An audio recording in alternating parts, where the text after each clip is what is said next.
They called me a dropout, a failure, said I couldn't handle discipline, couldn't stomach orders, and couldn't survive a structured environment. At every holiday dinner, they toasted my younger brother's military promotions and looked right through me. To them, I was a shadow of a once promising cadet who cracked under pressure. They didn't know I walked away, not out of weakness, but because the truth doesn't always wear a uniform. My name is Ben Carter, and the only reason they never saw what I became is because I was never meant to be seen. They said I didn't belong in uniform, so I built a war without one. It was a blistering morning in the Nevada desert when I showed up to the training yard, just another face in the visiting crowd. I wore tactical slacks, a black windbreaker, and a visitor's badge clipped to my chest, looking neutral, invisible, and deliberate. I kept my gaze steady on the cadets, moving in unison, their boots striking a rhythm on the red dirt. My brother, David, barked commands with all the intensity of a rising lieutenant. He didn't see me, or maybe he did and refused to acknowledge the disappointment seated 3 rows back. Then it happened.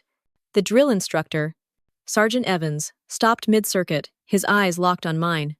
1 heartbeat, 2. He marched straight toward me, sharp and deliberate. Each step echoed like a verdict. Whispers rustled through the bleachers as cadets slowed, then froze, and then he saluted. "Commander Carter, sir. I wasn't informed you'd be observing today," he said. The world fell silent. The sun still burned, but the air went cold. David's voice caught in his throat. His hands, once firm on his training rifle, trembled. The metal slipped, a dull clatter on the concrete. Heads turned, mouths hung open. I said with all the calm of someone used to being underestimated, "At ease, Sergeant. I'm off duty. Keep this quiet." But the room was already burning with questions. That was the moment everything shifted. Not just for David, but for the family that thought I had disappeared. They didn't realize I hadn't vanished. I had gone dark, and now the shadows were stepping into the light. The message came in like a directive, not an invitation. "Come home Sunday. Celebration for David. Wear something normal." There was no "we miss you" or "how have you been?" Just instructions, like I was still 19 and under their roof. I hadn't stepped foot in that house in almost 7 years, not since the night I walked out without slamming the door, knowing the silence would echo louder than any final word. But I showed up anyway, not for them, but for David. The driveway was still cracked at the edges. The porch light still flickered like it couldn't make up its mind. And the mailbox still leaned to the left, just like my father's politics and my mother's chin whenever she disapproved of anything. Inside, the scent of baked ham and too much cinnamon clung to every corner. The dining room was dressed like a military awards banquet, with a banner bearing David's name, printed programs, and a slideshow looping photos of his boot camp graduation. David was in uniform, on stage, and giving a crisp salute. Not one picture of me. I wore a plain gray blouse and black slacks, nothing fancy or statement-worthy, just enough to pass as a shadow. And still, I could feel the judgment pressing in from all sides like humidity. My father was the first to speak. He didn't hug me or even stand. "So, what are you doing these days?" he asked, his eyes already drifting back to the slideshow. Before I could answer, he launched into a speech about David's recent promotion, field scores, and being in the top 10% of his class. My mother nodded proudly, a glass in her hand. My Aunt Kendra smirked from the buffet table and said, "Didn't you used to play waitress at a diner? Looks like it stuck." A few polite chuckles followed. I smiled, measured, and precise. "I'm better at serving now," I said, my voice cool. It landed the way I wanted, soft and sharp at the same time. Then came the moment they always slipped in like clockwork, the casual dismissal. "Ben, can you grab some extra forks from the kitchen?" someone asked. "And water. The tables are empty." No one else moved, and no one asked if I minded. It was assumed that I would and should, so I went. I fetched the forks, poured the water, and listened to David's laughter drift through the hallway. I saw his face lit up by admiration, not knowing I had once led units in silence while he learned to march. When I came back, there was no chair for me. All the name cards were set, every seat taken. My mother blinked at me like I had surprised her by existing. "There's a folding chair on the porch, by the grill," she said. "You can sit there." So I did, sitting quietly, unseen, out on the porch with the wind brushing my ankles and the smell of propane in the air. But not for long. They all thought I had crumbled, that the boy who walked out of ROC sophomore year had fallen apart and never gotten back up. They weren't entirely wrong. Back then, I couldn't sleep or eat. I would sit in the corner of the rec room, my fingers locked so tight they'd leave crescent moons in my palms. Panic attacks felt like betrayals, my own body launching without warning. I told no one, not even David, especially not David. The breaking point came during a night drill when I froze. My commanding officer called me civilian material, and the room laughed. I packed my bags before dawn. A week later, I walked into a different office, handed over every ID I had, and signed a contract I wasn't legally allowed to keep a copy of.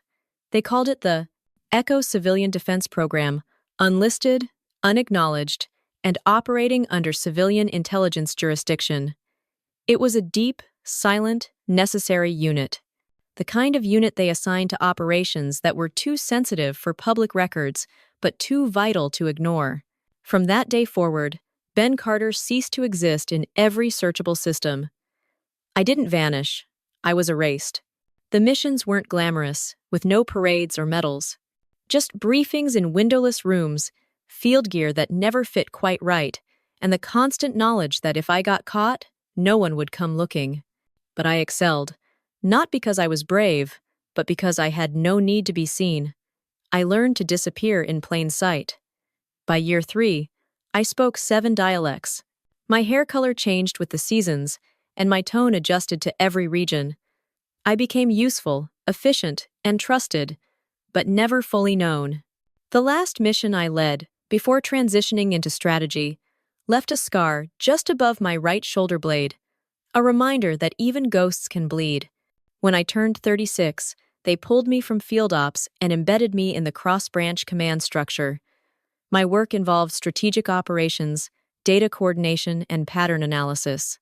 In short, I became the person who sees the map before the moves. And yet, back at my parents' table, they thought I was a server, someone who never finished anything. A cautionary tale they referenced when David struggled. Don't pull a Ben. That night, sitting on that cold metal chair by the grill, I got the alert. A single vibration on the secure device I kept stitched into the lining of my coat, the kind no one would mistake for a phone. I slipped it out and turned on the screen. Observer assignment issued. Echo Protocol. Fort Garnet. Initiate passive assessment. Contact not required. I smiled. I wasn't back home because I missed them. I was back because the world they thought I had no place in still needed me. And now, I had business at the very base where David trained. Fort Garnet was already awake when I arrived. Morning drills rang across the desert like a war hymn. Boots pounded into the dust, and voices were sharp with discipline. I parked in the civilian lot, far enough not to attract attention, but close enough to feel the weight of routine snap through the air. Every movement had precision. Every face had a purpose. I moved through the south gate with my clearance badge tucked neatly into a side pocket. No rank, no affiliation, just a serial code that only 3 people on base could decrypt.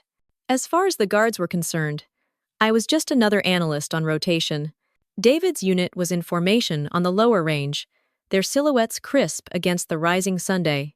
He stood near the front, arms firm behind his back, his chin lifted the way cadets are taught to signal confidence. And still, he didn't see me. But he did. Sergeant Mason Evans, infamous for breaking a recruit's ego in under 3 minutes, was stalking the formation, barking cadence. His voice cracked like a whip. Recruits snapped to attention as he passed, boots locked and spines straight. Then, mid-stride, he stopped. His head turned slightly, his eyes narrowing across the observation bleachers. Right at me. There was no recognition in his face at first, just calculation. Then, something shifted. His posture stiffened, his boots pivoted. In front of 50 trainees and half a dozen instructors, Sergeant Evans marched toward me, cutting through the morning like a blade. The bleachers fell silent. Even the air seemed to hold its breath. When he stopped just 2 feet from me, he didn't speak at first. He saluted. "Commander Carter, sir. I wasn't informed you'd be observing today." The weight of that title landed like a dropped rifle. David turned, his brows furrowed. His lips parted just slightly. Then his fingers slipped. The training rifle he'd been holding clattered to the ground, loud and metallic. Someone whispered near him, "Wait, his brother's a commander?" I didn't flinch. "I'm off duty," I said evenly. "No announcement necessary. Continue as ordered." Sergeant Evans nodded, not a word more. He turned cleanly, his boots slicing the dirt, and returned to the formation. But the drills didn't resume right away. The silence stayed. David stared straight ahead, unmoving and unreadable. Eyes flicked toward me like I was a myth, come to life a phantom with rank.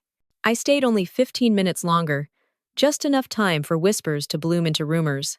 By the time I left through the side gate, I knew what would happen next. Echoes would ripple through the base, questions would spark, files would be searched. And David Carter, rising star, golden sun, would have to ask himself, who was I really? That night, David didn't sleep. I knew because I'd seen that expression before.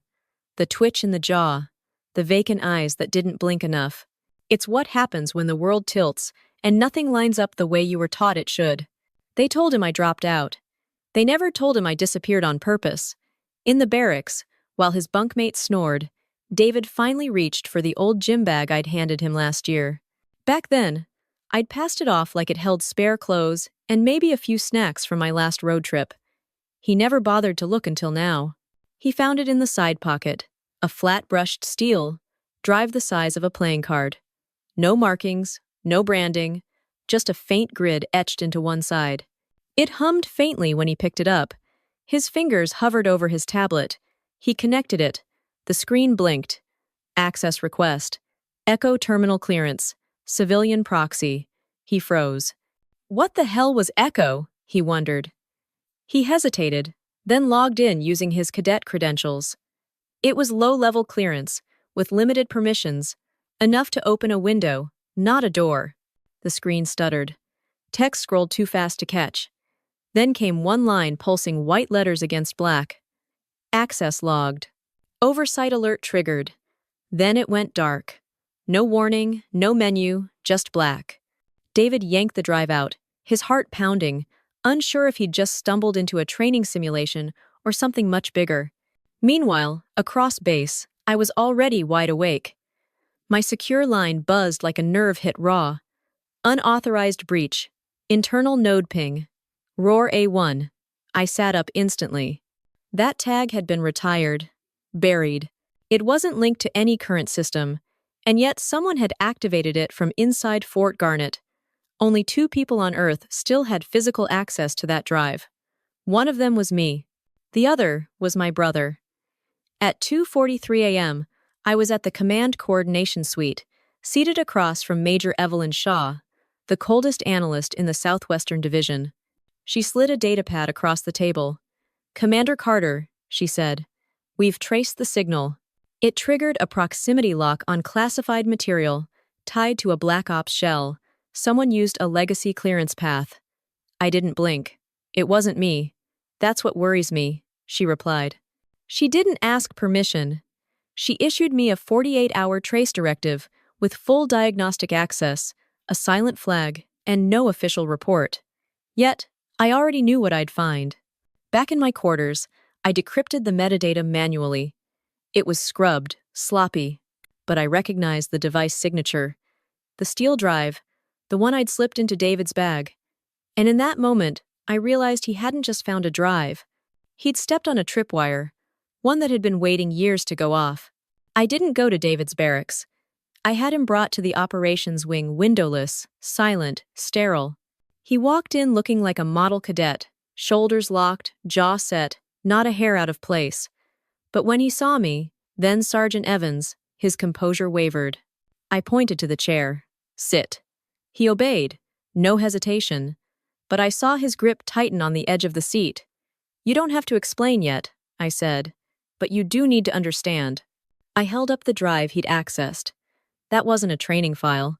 That's a federal security node tied to Echo operations. What you triggered was designed to catch foreign actors, not curious brothers.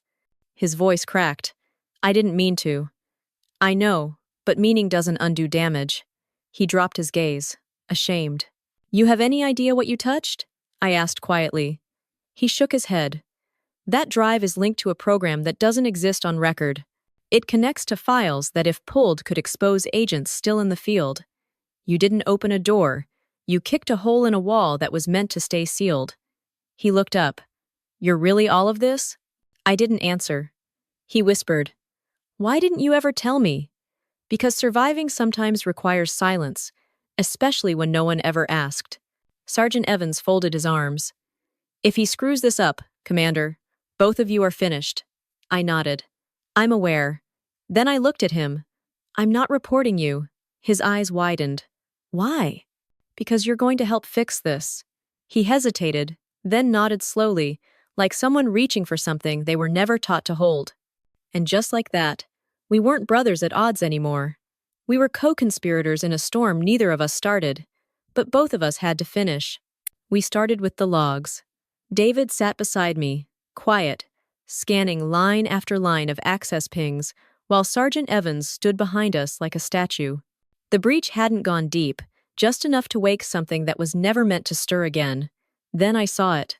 A file signature buried inside a legacy server, 5 years old, masked, mislabeled, tucked into a rarely used backup node. The encryption pattern was familiar. Too familiar. I stiffened. Curtis Vaughn. David blinked. Who? Former civilian contractor who led tactical interface development on Echo simulations. He was removed after I flagged a series of unauthorized code injections. Evans frowned. Thought he vanished. He did, I said, but not before embedding traps. Dormant scripts designed to activate if someone stumbled into his digital graveyard. David's face paled. You didn't trigger a breach, I told him. You stepped on a landmine he buried years ago. He whispered. So this wasn't random. Not even close. We sat in silence as the truth settled. Vaughn had waited. He buried his code where only someone like David, young, curious, too close to me, might wander into it. And now, with my old clearance pinging the system, he had everything he needed to make me look like a traitor. He wanted me exposed, I said quietly. And you gave him the perfect door. David didn't argue, he just nodded. Then he whispered, Let's close it. The tribunal chamber felt more like a courtroom than a briefing room. Wood paneling, tight rows of chairs, and a silence that pressed against the ribs. Curtis Vaughn stood calmly behind the podium, dressed like a civilian, but still reeking of controlled arrogance. He held up a printed report and pointed to a redacted paragraph. This, he said, documents Commander Carter's failure to report civilian casualties during Operation Halbert. His voice was clinical and rehearsed. The implication was simple. I'd covered up deaths to protect my reputation. The presiding colonel turned to me. Commander. I didn't flinch. I reached into my folder and handed over a laminated copy of Vaughn's original directive. His name, his timestamp, his authorization to clear a perimeter without intel confirmation. He gave the order, I said, then cut the comm line to make sure there'd be no objections. There was a pause. Then, Sergeant Evans stepped forward and requested permission to play audio. It crackled through the speakers. My voice from 5 years ago, firm and clear. Hold fire. Possible civilian presence. Wait for recon confirmation. No one moved. No one breathed. And then David stood. In his hands was the access log Vaughn had triggered 2 years prior, operating under a fake contractor ID. He didn't just sabotage the system, he said. He tried to rewrite history. That was the moment the silence changed. Not tense, but reverent. For once, the truth didn't need to shout. It stood tall on its own. They cleared me without fanfare. My clearance was restored, my rank reinstated. But I didn't ask for recognition. They offered a public statement, a speech, a permanent record with my name etched beside the operation. I refused to let destroy others. I declined. If being seen means others pay the price, I said, then I'll stay where they don't have to. Later that evening, David found me at the airstrip. No medals, no pomp, just a simple silver badge pinned to his chest. A symbol not of rank, but of quiet leadership. He pressed it into my palm. I don't want to wear it, he said. I want to deserve it. I didn't reply, just pulled him in, held him tighter than I had in years. Before I boarded the jet, I left him a letter in his locker. Just one line. If you ever forget who you are, start here. And as I rose into the dark sky, I carried no weight of legacy, only peace.